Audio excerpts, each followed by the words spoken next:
David Lee, you don't sound black or Hispanic. I said, I'm not, I'm Chinese. But isn't this a program for minorities? He says, no, you're not a minority. This is a program for Chinese, and this is one of the things that activated me to do this many years ago. Okay? So keep that in mind as we go ahead. Okay? So the specialized high schools, okay, the offers this year is after the students took the test, and you take the test, and whoever ranks the highest gets to choose, more or less, where they want to go. Okay? But, so the results are that only 4% of the offers went to blacks. Hispanics got 6%. That's a combination of 10%.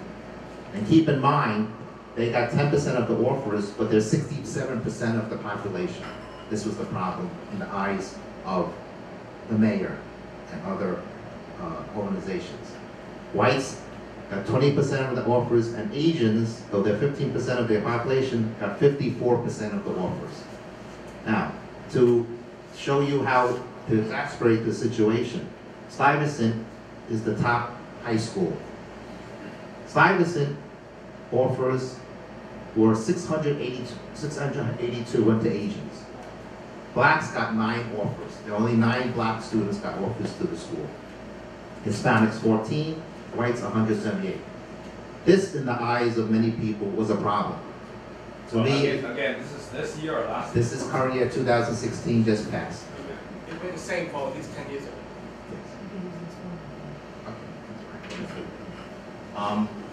Now, on the other side, you say, well, why is this happening? Okay, is it that the Chinese are cheating on a test? It can't be. Is it that anybody is saying that Asians are being picked out to go to these schools? It can't be. Because we take the test, and the test is just that they don't even know your name. It goes directly by score. Strictly unbiased, strictly objective. Why is it disparity? Well, we look at the scores now. EL 3 and 4 levels are the way they score, as you know, the state exams, whether you pass or whether you're high achieving. So Asians, 63% and 58% in math score passing or better. If we look at the black population, only less than a third are passing, and a very small amount are high achieving. This tells you right away what's the problem, and why they can't take this test and do better on it. Asians just do better on it. It's part of our culture. It's nothing, discriminatory. Yes? I want to add one comment. In the 1990s, at that time, I read one article that says black was 12% in one of these high schools.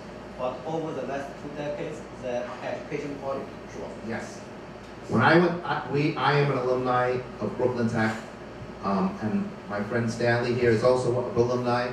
And I will introduce Stanley in a second. He and I and Phil Gim, he can't be here today. Phil was actually the one who activated us and got us all together close to 3 years ago. Okay, we met in a restaurant, in a private room in a restaurant. We didn't know each other, but he got us together. He got us a lot of resources. He's been very helpful with this. He's been a leader of this, unfortunately, and he's starting a business in Ohio. He can't be here today, but he's very instrumental in this. Stanley is a very knowledgeable person about education in New York City, especially in high schools.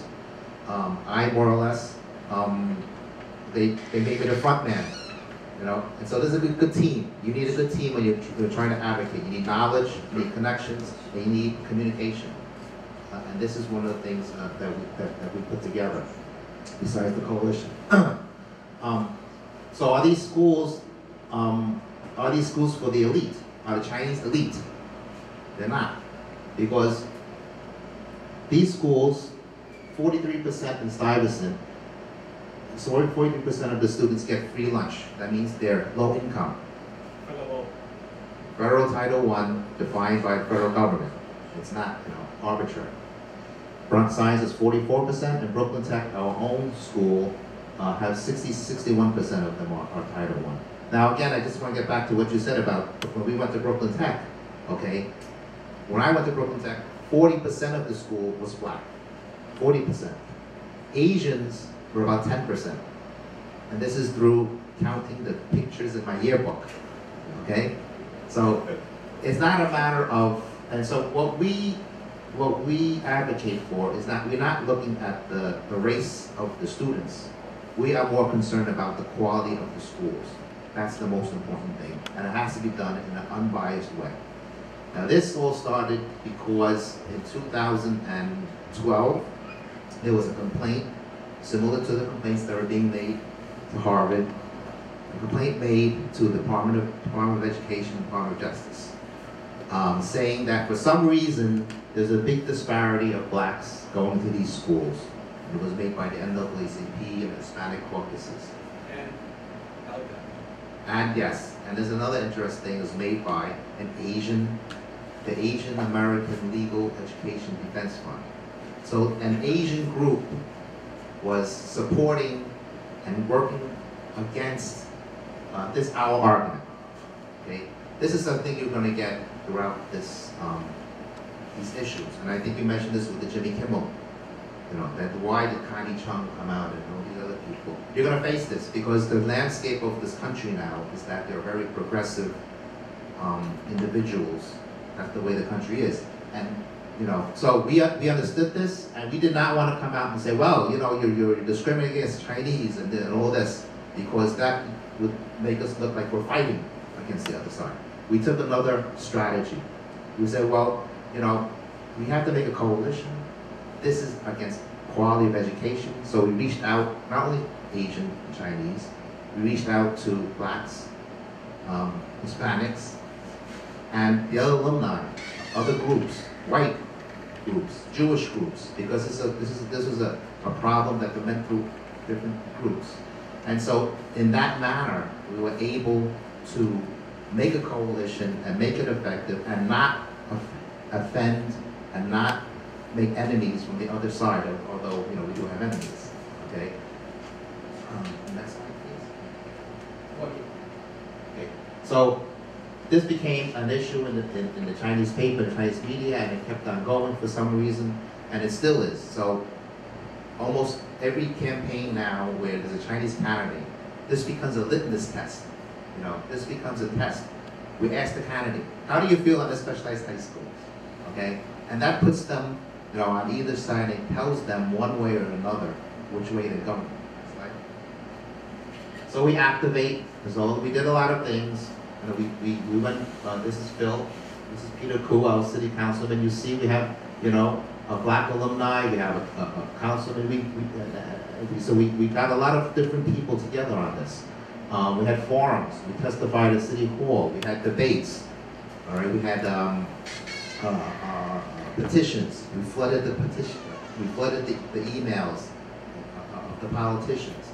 So, and last year, and again, we still did not want to just go on one particular side, so we proposed funding help for black and Hispanic communities. Now, you know, why are you helping the black and Hispanic communities? Why am I not helping the Asian community? We asked and we got a total of $17 million in city and state funds to help black and Hispanic communities, because we say it's not discrimination, it's that the blacks and Hispanics are not being educated properly. And we need to help them. But we keep the test. That's the bottom line. We will compete. It has to be compete on a fair basis. And so that's where we are. We continue, and I'm afraid that this will come up again later this year.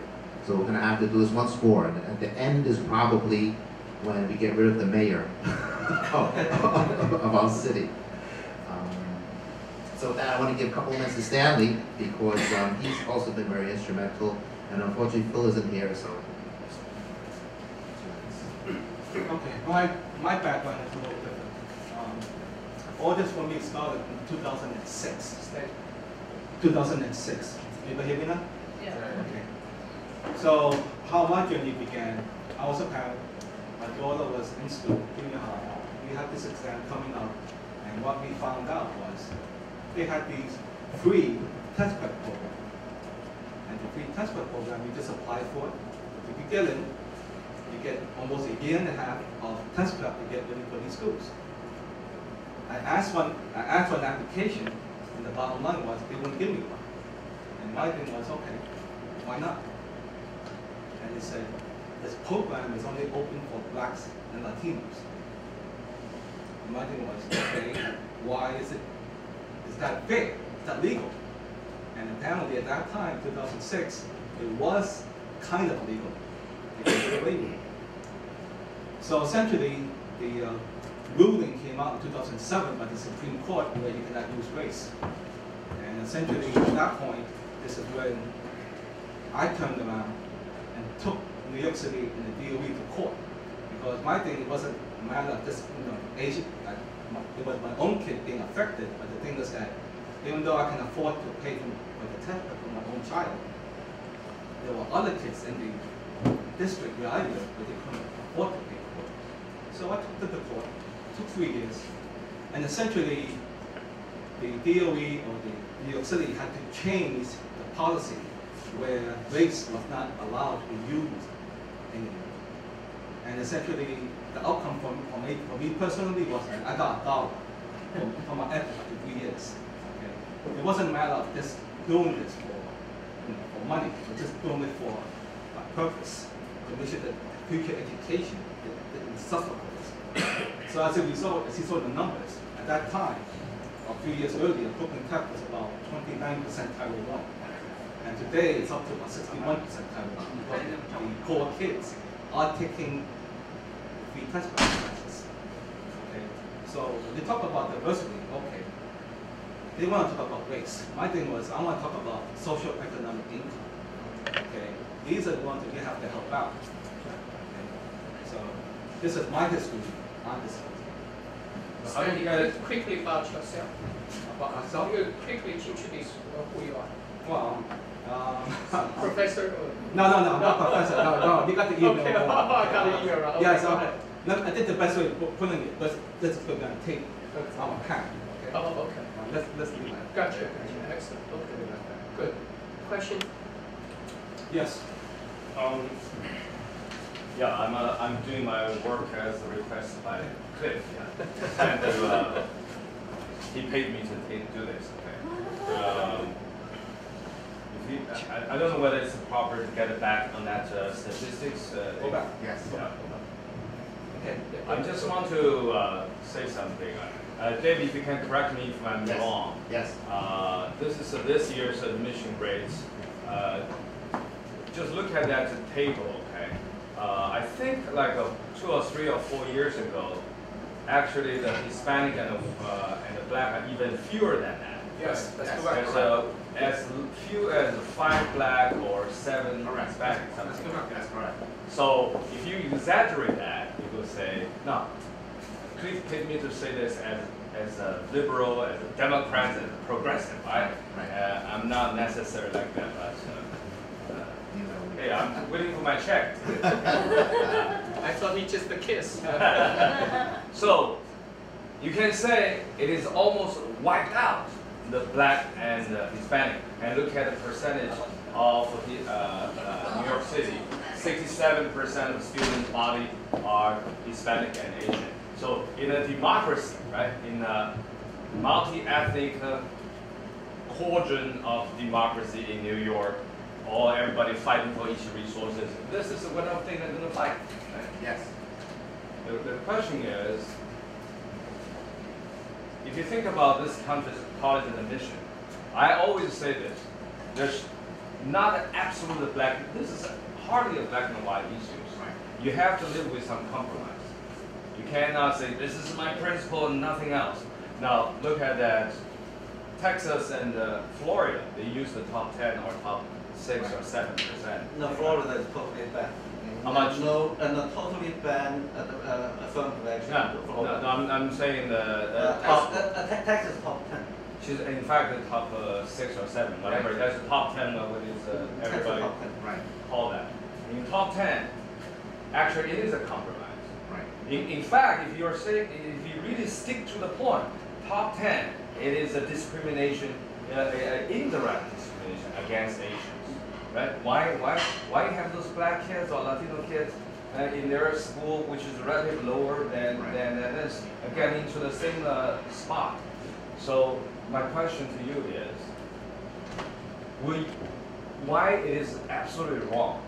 No, I'm not for that. Okay, I'm not necessarily for that. You think devil's advocate? Why is yes, absolutely wrong to have one more factor into this consideration, Right. which could be GPA.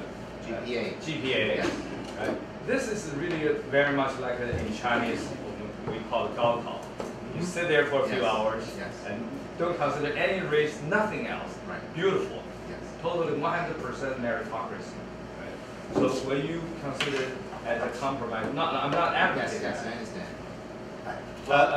A weighted consideration, let's say 30% of consideration Yes. could be expanded to GPA if that will bring a few more Black and Latino kids. So, I have two answers for that. Basically, I have many answers, but I'll give you two. Okay, the first answer is that there is an NYU study, independent, that simulated 10%, having the top 10% attend, simulated a holistic view of it, And GPA. and GPA, holistic, using GPA. And the results were that, yes, it would improve the diversity of Black students at the expense, definitely, of Asian students, number one. Number two, the most important thing, that it would lower the standards of the school, definitely, if you went that way. So, You make it 10%. so using another method, this is the best, according to that study, this is the best method to keep the standards high. Okay, so you can debate whether, is that as much as important as having diversity. The next thing you have to look at, you have to look at the bigger picture. In New York City, Blacks and Hispanics, are they being deprived of a good education? Are they? They meet in high school.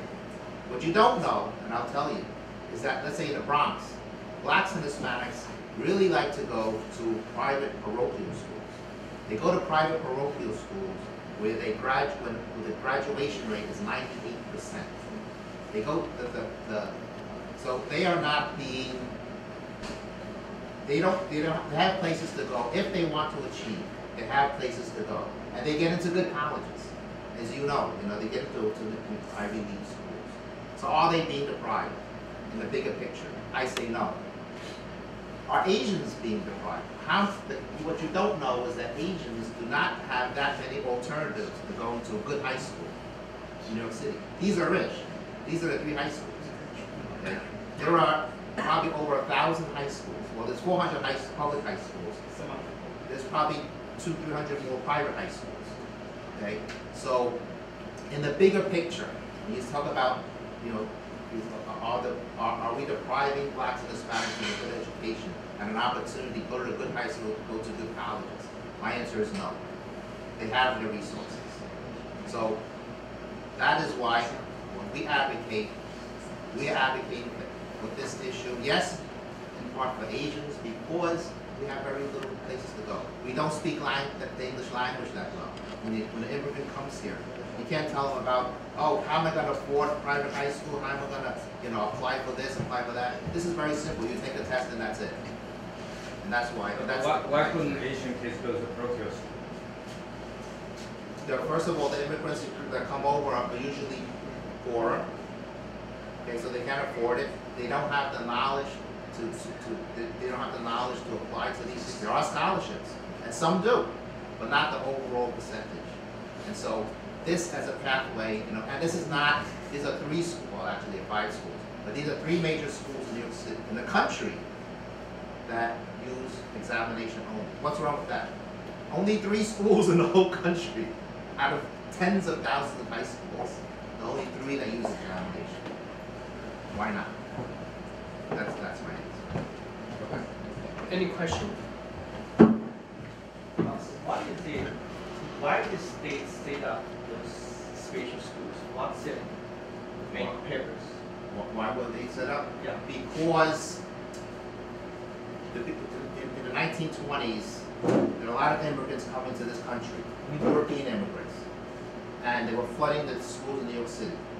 And the quality of the schools was going down because they were poorer, they couldn't speak English, and so but of course, you know, we need good students, because if we don't have good students, we don't have engineers to build the roads and all that other stuff, right? So there are people in New York City say we need to get people into good schools, but we do really need good students.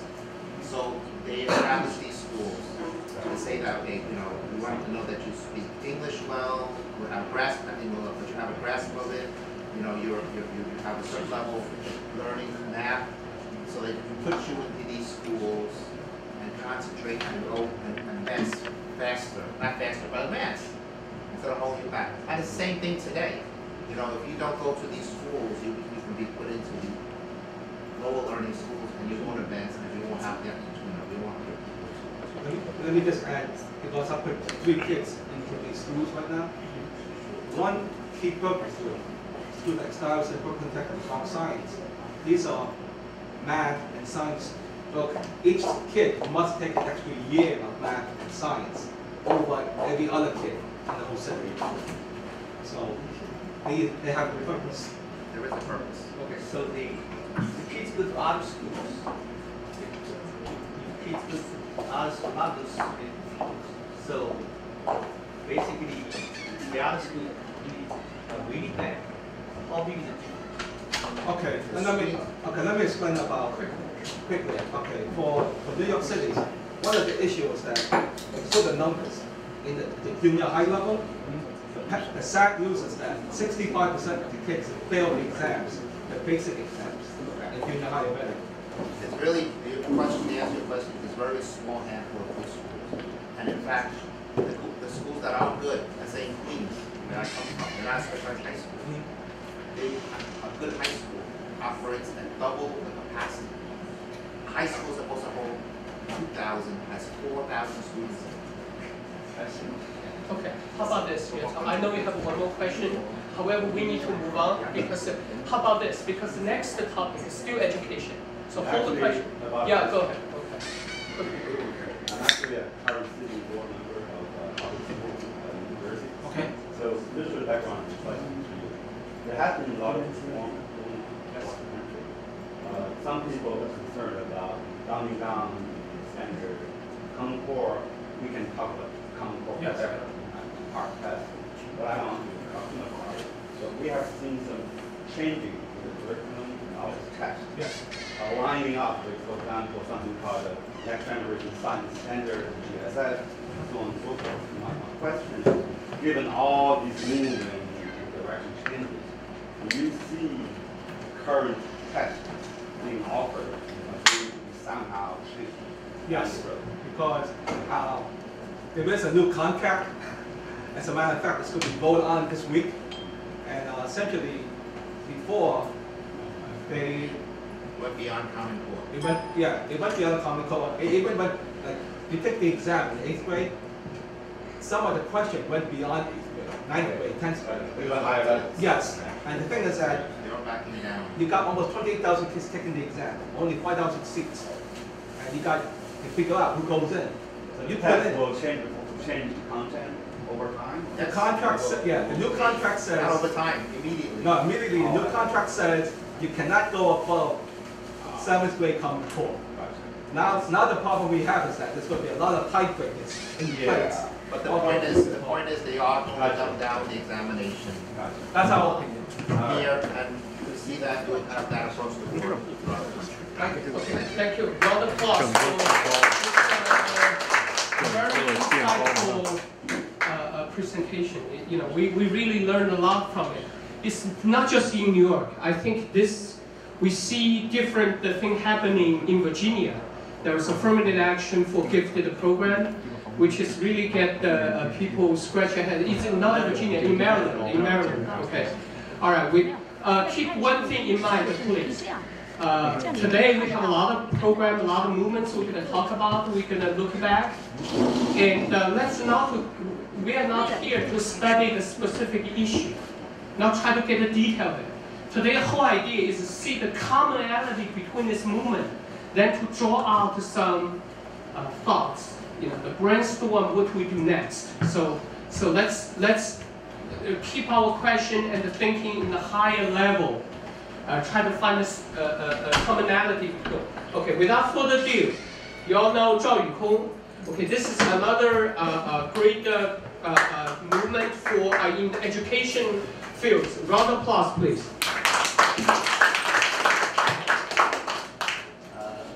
Thank you, Cliff. I want to really appreciate Cliff provide this platform for all the, we call the rising Asian American leaders, really to talk about our movement, what are the key issues, and also how we move forward, right?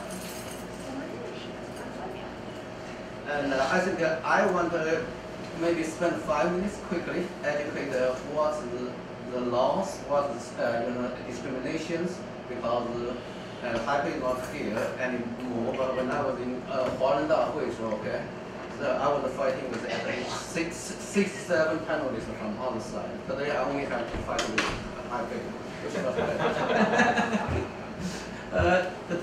Do you feel like if I speak in Chinese, probably easier for everybody? I think the slides already in English, okay? 这基本给大家介绍一下 ，OK？ 有关这个大学录取的话，有关的法律，第一个是宪法的第14条修正案，所有的美国公民，美国的就是说享受平等权利。第二个呢，就是1964年这个人权法案的第6条，任何受国家资助的，就是联邦政府资助的任何机构，包括藤校，都不能根据种族对任何人有歧视。第3条呢，就是在另外一个方面，相当于就是说跟这个相反的呢，就是在1961年的时候呢，肯尼迪总统呢就有个 affirmative action。从你看的话，首先他的 affirmative action， 他的 executive order 是强调在合同的时候呢，不能歧视任何种族。后来呢，林登·江森呢又把用工就是雇员的话呢，也说不能歧视很多种族。那时候是追求是平等，但后来呢，被转化为给某些少数民族特殊的照顾了。坦诚的说，当时亚裔呢，早期的时候受到了一些照顾啊，就是说像尤其是合同工等方面啊，是蛮重要。然后最高法院呢，从1978年开始就对这个问题做过相对的判决。在1978年的时候，加利福尼亚在 Baker 这个判决当中呢，就严令禁止了，就是说种族配额。当时是医学院。他们把这个种族的这个医学院的录取跟种族的比例挂钩，这个被禁止了。Greta Bollinger 是2002年的时候说不能根据种族加分。然后 Greta 和 Bollinger 这是非常重要的一个判决，说了几点。一个呢就是说，种族的使用种族只能是一个非常微小的 narrowly tailored。然后呢，在25年之后，2028年应该截止。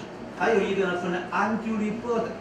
什么 unduly burden 呢？就是不能给任何种族呢加过多的压力。就是说，比如说亚裔，你要让我们比白人都要高140分，比西班牙裔高270分，像这些情况呢，就是说这个要这样呢，就是不合理 unduly burden。非协安第一个判决呢，也是同样的方向，就是把这个就是使用种族因素呢就 further narrow down， 就是降低了。说你要就是说。在使用 top 10或者其他非种族办法不能达到多元化时候，你才能使用。然后第5呢，就是在2014年的时候呢，密西根这个判决就说呢，任何州都可以取缔种族因素。这个呢，全国呢有8个州，我随便举一下，像这个加利福尼亚，像那个佛罗里达，像华盛顿，还有那个 Oklahoma、Nebraska， 不能列全吧，但华人所关心的最关键是加州了，还有我们佛州，而且很多州呢，就遗憾的特别好的学校呢，没有太多，就是相当于是这个情况。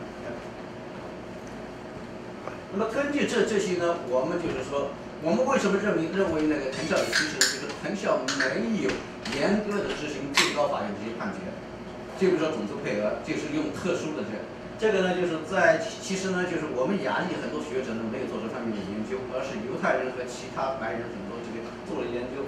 比如说最初的时候，2007年这本书叫《Price of Admission》，就是丹尼尔·戈登写的，是获了普利策新闻奖。他讲了几个方面，一个方面呢就讲了，就是亚裔现在所受的歧视是跟1920年犹太人所受的歧视一样，他就是专门有一章就叫新犹太人，就以前描述了亚裔的被歧视的状况。还有呢，他写了就是说，在美国的所有的这些名牌大学呢，都是最高标准是亚裔，其次是白人，再3呢就是其他少数民族啊。他还列举了很多利用种族旗舰，还说一个孩子非常安静啊，只会那个拉小提琴啊等等这样的很多例子。有一个非常有趣的故事，我昨天餐桌上跟人聊了，就是什么？就是说他写了，他说很多种族都在追求这个成效，但是呢，每个种族它有它的 hook， 就是一个勾勾。犹太人和白人呢，利用这个捐款，利用 legacy， 他们把它拉进去了。然后呢，其他少数民族呢用 affirmative action， 但亚裔和华人呢，包括华人呢，没有这个勾勾，那么怎么就是也不捐钱，然后也不去参加那个政治运动，所以呢所以就被压制了。OK。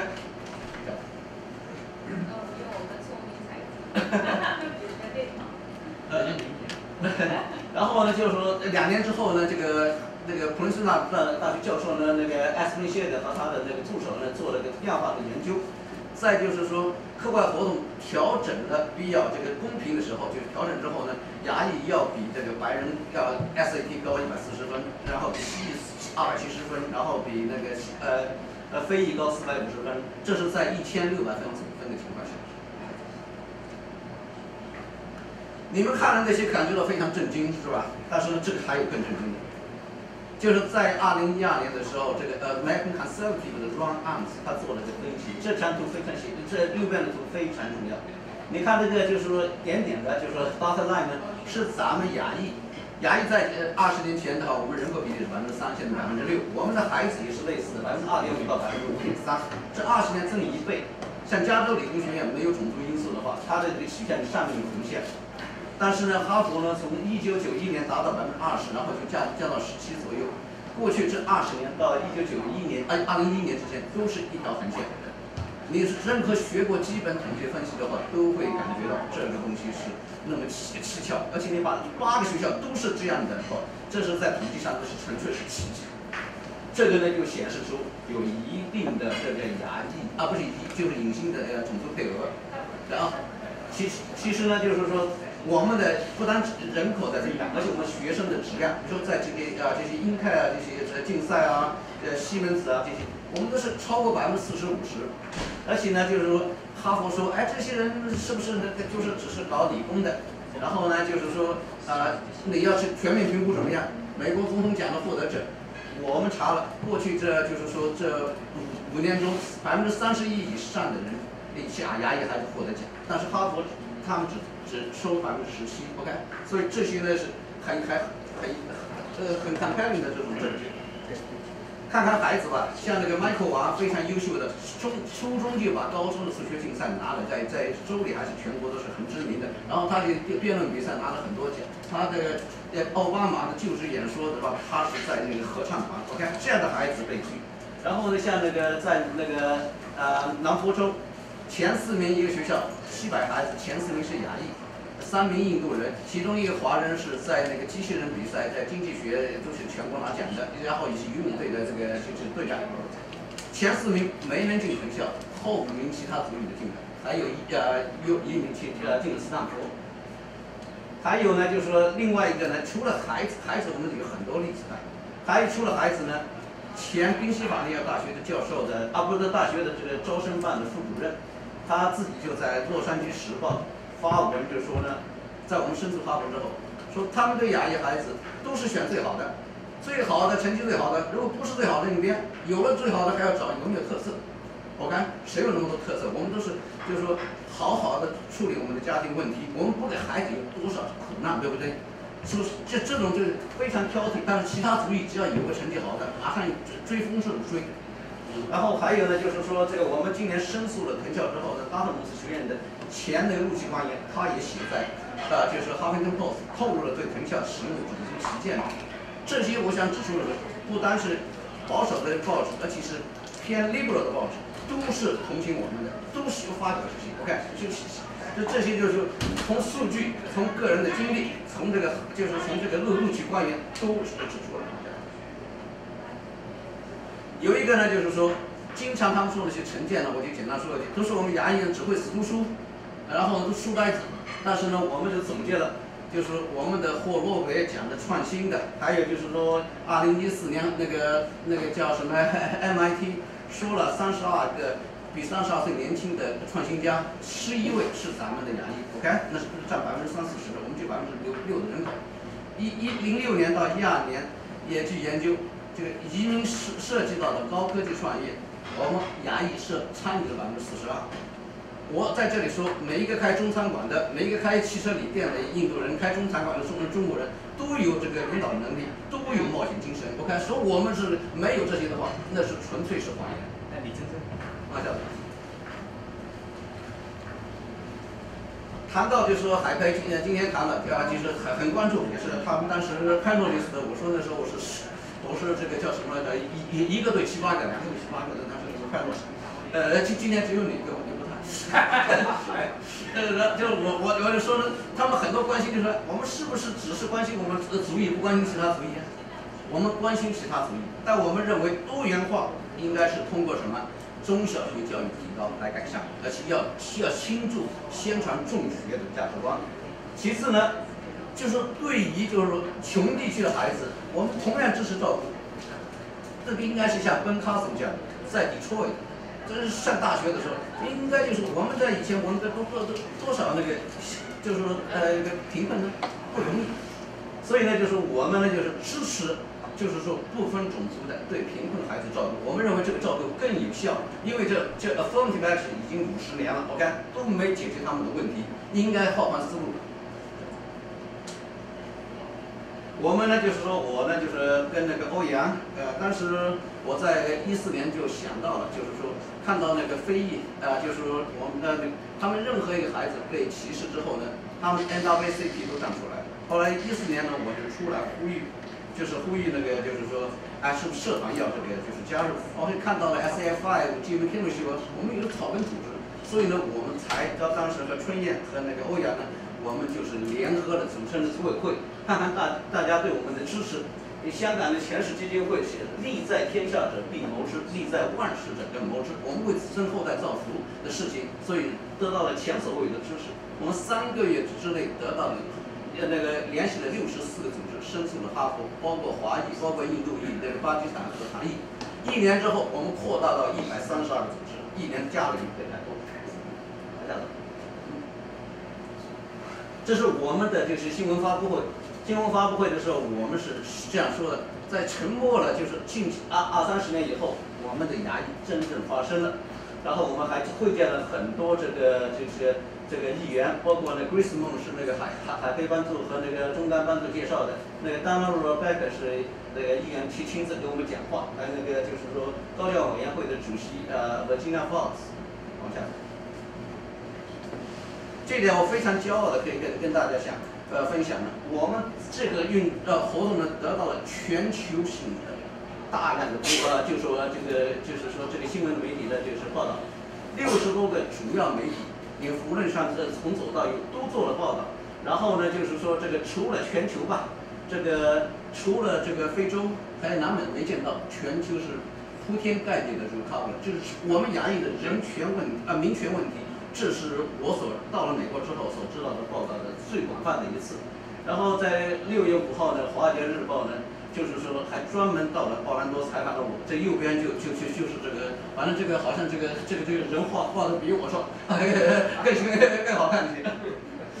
有一个图呢，大家看看背后是什么？就是哈佛的门。哈佛的门你看是对亚裔是关的 ，OK， 这是象征性的 ，OK。这样子。之后呢，我们也做了很多事。6月份的时候呢，这个我们的教育部呢。找了个借口，说已经有人起诉哈佛把我们拒绝了，但是呢，就是讲泰克为我讲一点，我们就是需要有个组织，要有个桥头堡，就像金融科技秀，到找人都不知道找哪个组织，所以我们当时就有这个 vision， 就是我跟欧阳跟那春燕，我们说还有就是这个陈宇等等，我们想我们一定要建个组织，然后有个桥头堡继续抗争下去，他们才能改善，不然一阵潮一阵那个这个样的那个潮涨潮退的。人家不理你的，所以我们建立这个组织，然后呢，我们呢就是说做了很多抗争。去年9月份的上书最高法院，要求全面禁止种族歧视。我们非常骄傲的说，我们花几千块钱的陈述被最高法院的大法官已经使用，就是说，但是很遗憾的是在反对立场上的。这是就是说任何个陈述只要是按照大法官引用，这是大家都那个律师骄傲的不得了。我看，我不是律师，但是这个是非常不容易的。在后来的 NPR 很多讨论当中，都是那什么来着？都把这个亚裔被歧视都已经认可了，很多专家。OK。还有呢，就像那个我们在今年呢又联合了132个组织呢，申诉了耶鲁大学，申诉了这个布朗大学和达特摩斯学院。今年我们的 message 就是什么呢？我们亚裔要继续抗争。比较中立的、偏左一点的 NPR 都给我们做了报道，而且把我这句话全国都在播上，所以我们在这个社会上的影响呢，是我们非常骄傲的。我们做的就是说make a big difference。我们还支持了，就是说很多孩子出来申诉，就是说3个孩子就是先后就是之后出来申诉吧。好，下次。其他效果呢？从那个哈佛以前录取亚裔的比例是17%，被法律起诉和这个就是说，和被我们申诉之后呢，他现在整了22%，现在相当于是1年多100个孩子。OK， 这个普林斯顿大学在就是说3个亚裔孩子，我们没有涉及的，他们做的比我们早。3个亚裔孩子申诉之前是14.7%，现在是25%，那是10个百分点。那相当于1年多近200个孩子，这就是我们或者说整个亚裔社区所产生的效果，就是抗争。所以在美国一定要抗争，这是我们的 take away。OK， 往下。大家可能很关心那个就是说菲歇尔案的这个2的那个判决，我解释一下。首先，菲歇尔案的是什么？德州10%的孩子就自动进了那个德州大学，不管好高中还是坏高中。OK， 这呢就是第一个。剩下25%，它用2个 index， 一个就是 academic index， 就是学业成绩加 GPA， 另外一个是看 essay 等等这些的，种族是其中一个。所以真正的说呢，种族在德州大学是 a fact of fact of fact， 就是相当于因素中的因素的因素。所以呢，肯尼迪呢是同意了这个。但是他明确写了叫 sui generis， 不是这个英文的pronunciation 我还不准确，这个法语这个准确说这个特殊案例不是什么都可以用。然后呢，就是说它最大的危险呢就是什么？最大风险就是容许 UT 呢以后再去 review， 可能要把这个 affirmative action 再往后移，这个是最大的风险。但是就是总的就 take away 就是说，我们申诉藤校呢反对他种族歧视，反对他这个有种族配额，反对他有种族歧视，还有用超高的标准，这3条呢，菲歇案的判决没有丝毫动摇这一点。往下走。最后呢，这是我最后的这个 slide 呢。我们现在的抗争呢是反歧视，不是反 AA。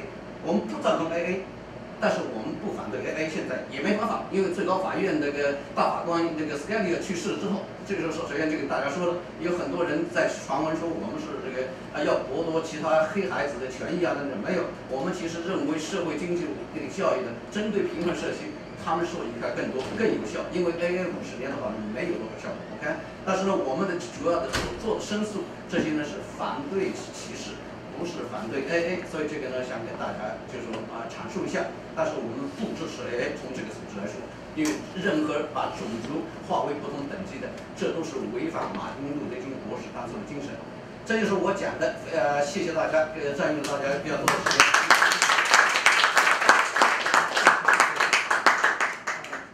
这个教育哈，真的是我们社区这个可以说number one issue。OK， 当然还有一个，首先是 safety， 对吧 ？security 那个在不受影响下，因为昨天正好有爆炸这个事儿。那么我们想专门为这个 session 多留点时间来讨论，因为教育那么的重要。在我们进入讨论之前，我想 reiterate， 就想再重复一下刚才一个重要的 takeaway， 就是自从这次高校的抗争之后，其实最开始我参加了。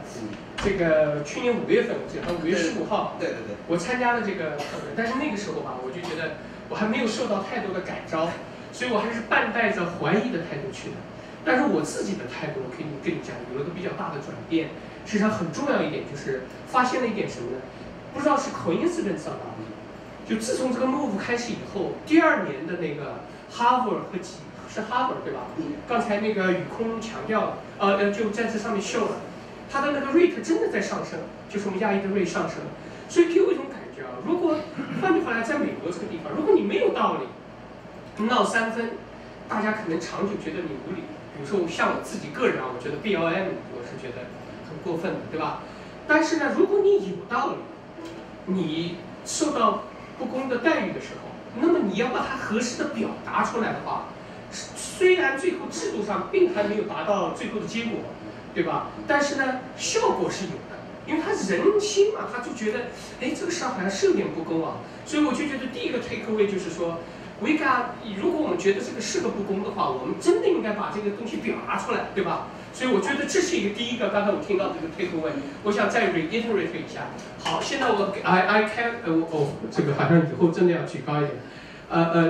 现在这个 open for discussion please， 一平来，对着这个 camera。那个赵宇空先生的那个哈佛申诉案，我是一直支持的，他在我们的平台上一直在讨论。那么这里我就因为我是在犹太人公司做，那么我跟我们犹太公司的老板也谈过这个问题。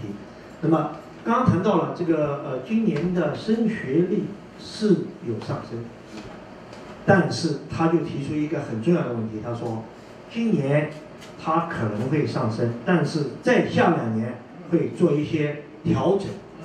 你觉得这个情况可不可能发生？还是你要继续做下去，是把它的那个抗争下去，一直到保持我们华人有基本上的一些就学利益达到一定水准？你有没有听说过这样的事情？这样吧，我这个非常好的问题。首先呢，我们就是说，刚才没时间讲的，我们其实来说，我们追求的不是升学率入学率，我们追求是平等保护。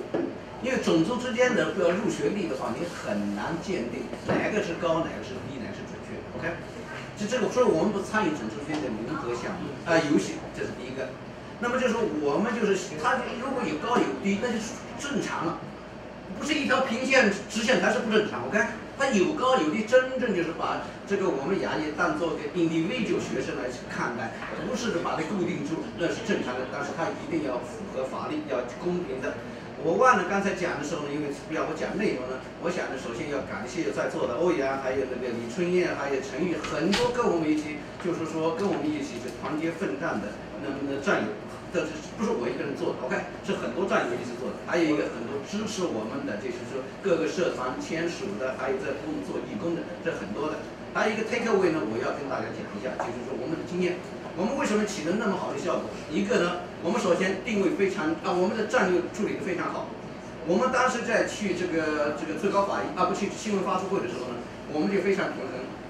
我们这个整个讲演的人，除了我之外，有个印度工程师，这个社团代表，受害孩子，我们还有孙莹莹，她的社团是帮助了就是贫困社区的学校的。我们整个 message 是我们不是不关心他们，而是关心的问题方向不一样。所以我们是反歧视，不是反 AA。我们把这些信息非常的处理好了，又去了最好的国家新闻纪录部，这样的话一炮打响，左右的媒体大家最多我们都接受，包括 Boston Globe 这些追着我们访问了，就是像这些我们产生的我们就是了解了美国社会主流媒体所需要的什么东西，然后我们而且就是把我们真正的关心他们，就整个社会从这个角度，所以才起到这样的效果。这个呢也是个 take away， 就是说一个呢定位要高，我们就是自己花钱，当时是有几个华人协会支持了一下，让我们自己花钱飞过去，我们定位定的最好的国家新闻纪录部，就是通过这些就是说我多年搞战略嘛，还跟很多朋友一起，就是我们商量很多问卷之前的答问的问题，这些问卷我们都先写好，可能有问题，到时候来了有问必答的，就是这样的做的，这也是个 take away 谢谢。OK， 来，上来，我想请。对，这边，来这边。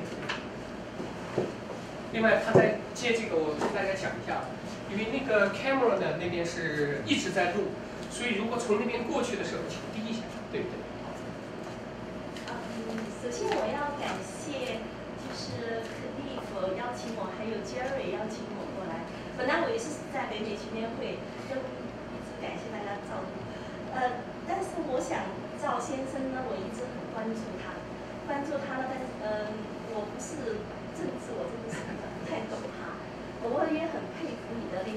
和坚持。我有时候不是很看得懂这些数据，因为我做的是 science 啊，但是以我亲身的经历，在哈佛工作这么多年啊，我在那里工作，我因为跟各方面交流的多哈，也许我反而觉得我们学校一个劲的在保护我们的权益，在很多时候哈，我那时候他们特别的照顾，就特别怕对你们亚裔不公。其实我的领导啊，包括校长啊、就 Foster 系主任啊，那些都是，你要是说那个隐形的歧视，但是我觉得我们亚裔是应该抗争的，是应该抗争的，因为有些隐形的歧视在里面。但是你要讲到这个大门，长春藤的那个大门是对我们亚裔关闭的，其实不是这么回事。OK， 因为还有一点呢，就是说。你这个肯定是有效果的，对我们进一步争取权益。我觉得我们一定要多口。我们在那里，我们其实我们自己华裔哈，我们都是这样想的嘛，就说要我们自己首先一个你要很会 public speaking， 你自己不讲出来，人家肯定不会给你权益。是你看我就是做技术的，说实话哈，我都很少去讲什么。然后第二一个呢，我就只会做一些 presentation。anyways 哈，第二一个。你讲到说是你的，就是我承认你肯定是对我们的那个录取率有提高，但是这几年哈，我知道的，因为我在那里工作很多年，这个本来中国过来的学生申请的也很多，所以这里面确实有一部分是用不到，因为是现在中国经济实力增加了，申请这些学校有很多，但是我认为藤校，很多人讲说你不要申请藤校，我的经验是说你能进藤校，华人还是要进的。是吧？像你的儿子也是很优秀，就说你不进藤校，你就丧失了很多好的社会资源和人脉圈子。在美国、在中国都是，其实人脉圈子非常重要。你要营造一个团结那个大家，我不讲了，就这么意思哈，就是anyways， 我就说也谢谢你们，但是我认为你有一方面是可以认同的，另一方面呢，我还是觉得不要就是认为我们华裔被过度的那个歧视。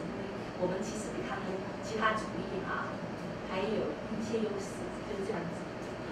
谢谢。我想回答一下，好吧？这个我想还是我想回答。我想就是说，首先呢是这样呢，就是说我们华人一进的藤校大学进去 ，OK， 最主要是好的问题 ，OK， 我们没有要任何特殊的要求，对吧？这是其一。其二呢就是说。就是在教育部呢，在若干高等法院发了就是这些判决之后呢，教育部没有说一个 guideline， 怎么样 help Asian American 或者 help like the white American，they don't， OK？ 他们的 guideline 就是说了，we'll continue to diversity，that is the way，that way you can do diversity。But that never education in Harvard or in the Ivy League says you cannot do racial code, you cannot do this to them. It is this kind of complaint lawsuit pushes them to do that.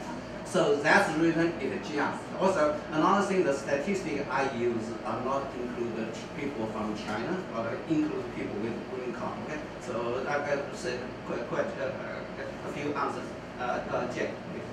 这个我补充2点，一个就是你刚才说大陆的学生很多，现在实际上大陆的学生和美国的学生绿卡和公民的学生是不同的库，所以我们说了，我们这个教育联盟申诉里面是不包括大陆学生，大陆学生一般是哈佛10% 左右，全球的学生 international student， 所以是不在这个库里。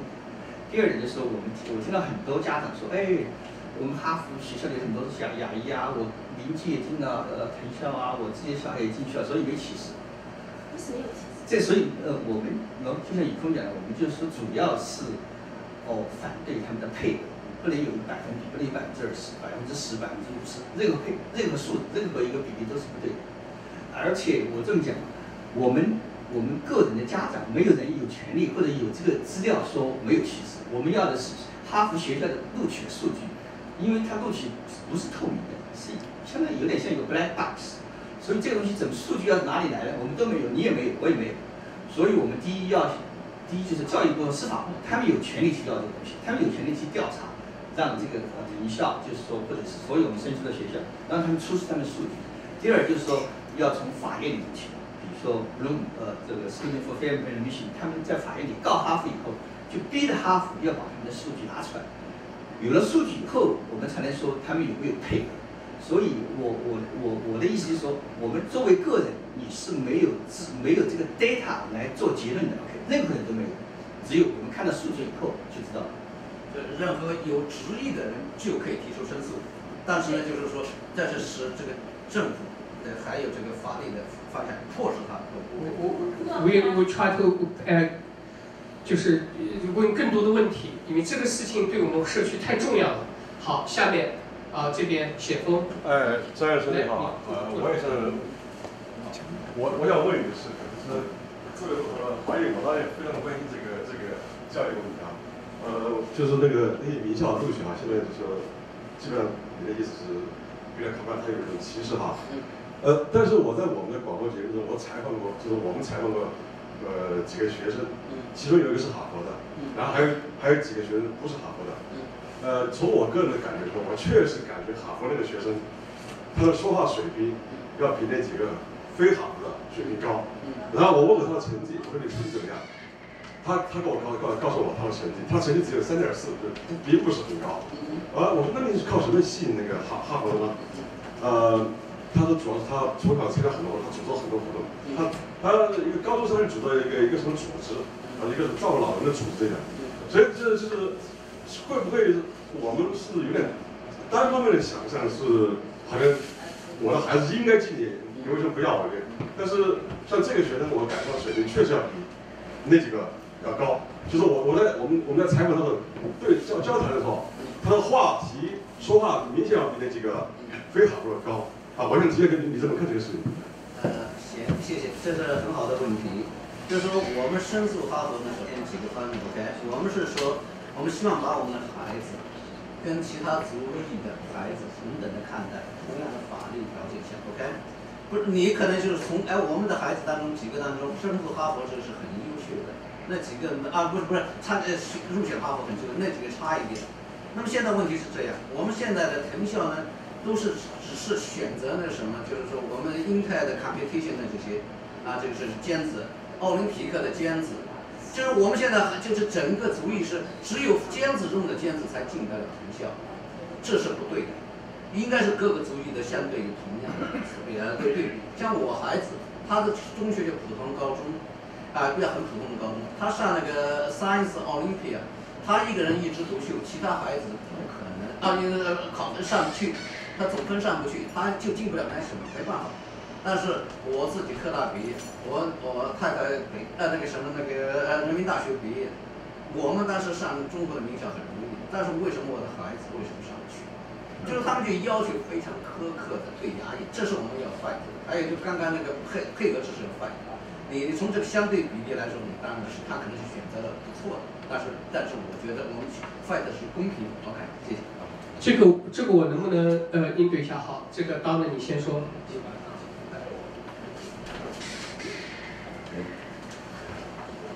我是作为学生家长，也是作为一个传媒人士，想问一个问题，就是说，其实我们在讨论这个问题的时候呢，有不同的意见听到，他们是站在说整个社会或者是哈佛这个学校的角度来辩解，就是说，他们整体的来说，他们也许有一个自己的构想或者是一个配额，就是说我需要什么什么，这样来更好的有利于哈佛学校的发展。就像其实我们在小学也碰到这样问题，就是在社区他们会整体的调节说，这个学校你 H 太多了，就把你砍掉，要把当地的这个 local 的黑人能够给他有足够的这个学校的名额和融入社会。我们当然是觉得会很不公平，觉得我们的孩子本来比他们优秀，为什么要跟他们一块儿？但是对整体对社会来说，是不是他们这个考虑呢，是有他们一定的道理呢？会不会要说是清楚他们一些申诉？是这样的，这个问题很好，很多人都有这样的看法，从社会的角度。首先呢，我是在我的就是很多这个发言当中，尤其是哈佛这个申诉哈佛的时候，就说，首先美国作为一个非常伟大的国度，把那么多就是那么天才，那么多精英吸引到这个国度来。其中一个很重要的原则，就是因为就是我们是就是 based on merit， 就是 equal opportunity 这个 principle。给个极端的例子，像马来西亚，什么都按人口配置 ，OK？ 那个马来西亚和美国哪个更有差别 ？OK？ 大家一看就知道。所以说我们不只是就是说为这个我们亚裔孩子权益，而且是为这美国的未来。我可以这么说，我们是奋斗是这个。即使说是他这个哈佛呢，他可能有各种某些考量，但任何一个国家，任何在这个国家任何机构都要遵守我们认为也相对的法律。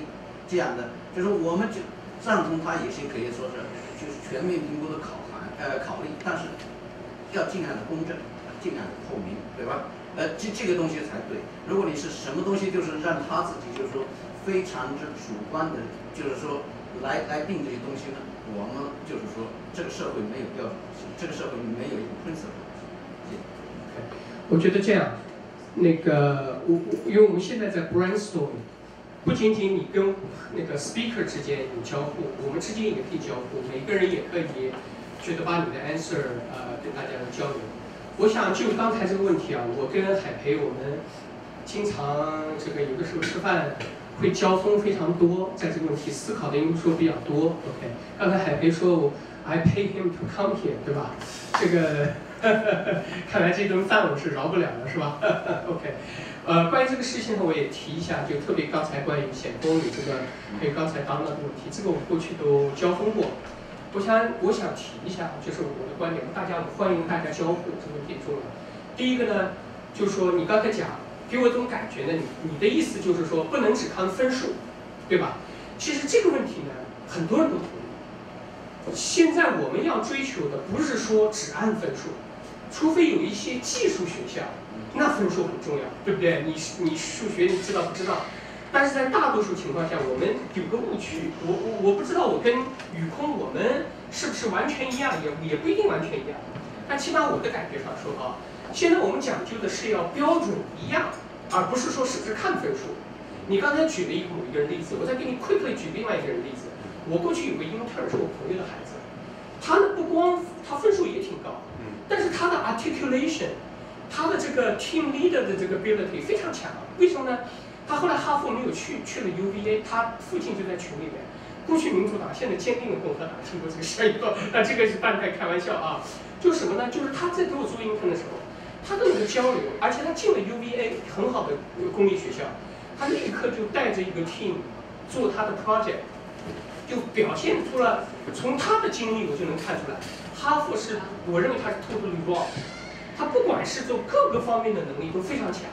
我认为他没有上去，不是说仅仅分数好，他其他各方面都强。所以我们现在要求的是大家标准一样，不是说就分数高，这是第一点。所以我录取啊。刚才当然呢，你讲的这个事情呢，我倒是觉得是的。我自己也感觉，比如说还给我们这讨论这个事情，就是说，确实对于一个学校要对社会负责任。对吧？他应该有 diversity， 这个我后面马上就给他们有问题问到这个方面，对不对？但是，是不是要按照 ratio based 的来 divide， 或者怎么 divide 是不是 ？OK， 而且如果你要是隐隐约约，我觉得那个问题里面还有这个 suggestion， 就是 quota， 就是说，你看我们要表现这个社会嘛，那就应该有一定比例啊，才能反映社会啊。但 quota 本身是 illegal 的。OK， 这是这个，所以这个。